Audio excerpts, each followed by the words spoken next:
مرسی. دوستان خیلی خوش اومدید. من رضا چیوا هستم و توی خانواده‌ای که کاملا سطح علمیش پایینه چشم به جهان گشودم.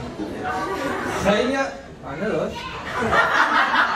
هم ناخواسته گشوده شدم. آخه اختلاف سنی با برادر خواهرام خیلی زیاده، جوری که من تا 5 سالگی به داداشم میگفتم عمو.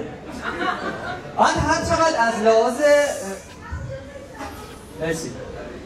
که از لحاظ علمی ضعیفیم، از لحاظ ورزشی قوی. و خودتون حالا بیشترتون میدونید دیگه، بابای من خیلی ورزش دوست و کشی دوسته. بعد کشیشم خوب بوده، الان خود من جایزه آخرین کشیشم. بعد چون بچه آخرم هستم گفتم بذار بار علمی خانواده‌م رو ببرم بالا. یه بار اومدم از بیت کوین و ارز دیجیتال توضیح بدم، مامانم که اول تشنج کرد. گفتم ببینید به کوین هایی که بی ارزشن میگن شت کوین. بابام گفت پس به کسایی هم که توی این مسیرم میگن بچه کوینی.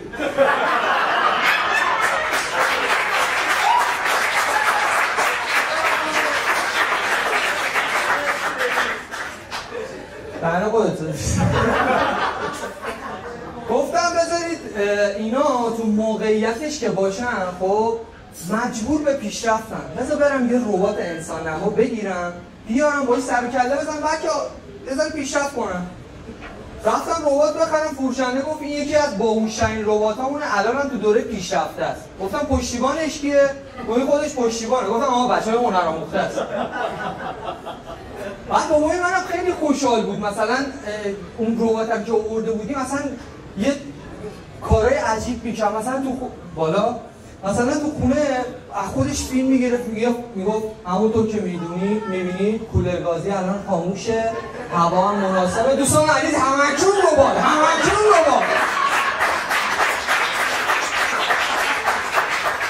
بعد یه بارم رفتم خونه دیدم داره با ربات کشتی میگیره. گفتم بابا چی کار میکنی؟ گفت بابا دومنده تا تنش کردم دیگه، این کلی بازی ها چیه؟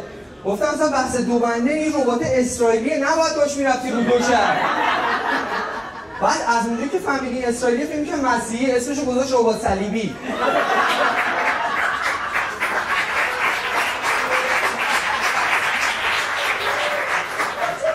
آخه تا قبل اون ربات کریم صداش میکردیم. بعد رباته داشت شبیه ما میشه، اصلا خیلی عجیب بود. یو گفت میکرد واسه خودش اینجوری. یه بار اومدم کانال رو عوض کنم و الله اکبر. بعد این از مامانم من مثلا حسابی خیلی میترسید. یه بار از اتاق اومدم بیرون دیدم میز تلویزیون رو بلند کرده، مامانم داره جارو برقی میکشه.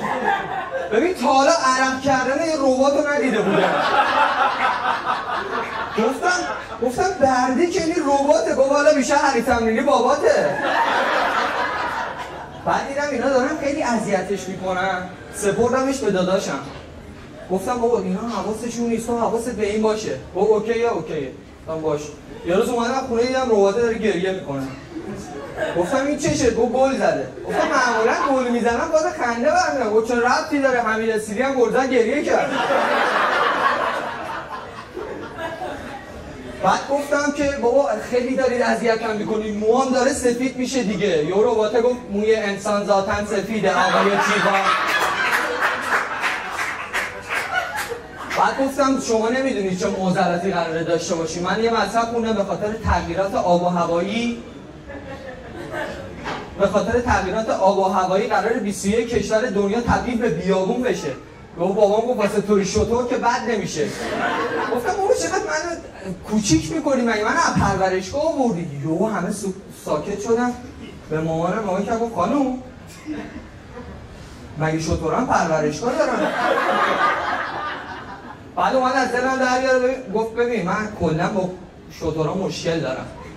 گفتم بچه‌ها سیگارت کمله. گفت چه ربطی داره؟ الان مثلا از پارسا پیروزفر خوشم میاد من کوچیک بکشم؟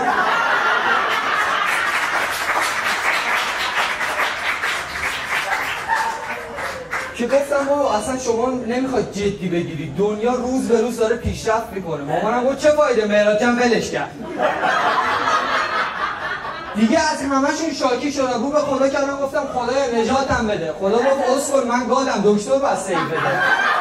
گفتم برو.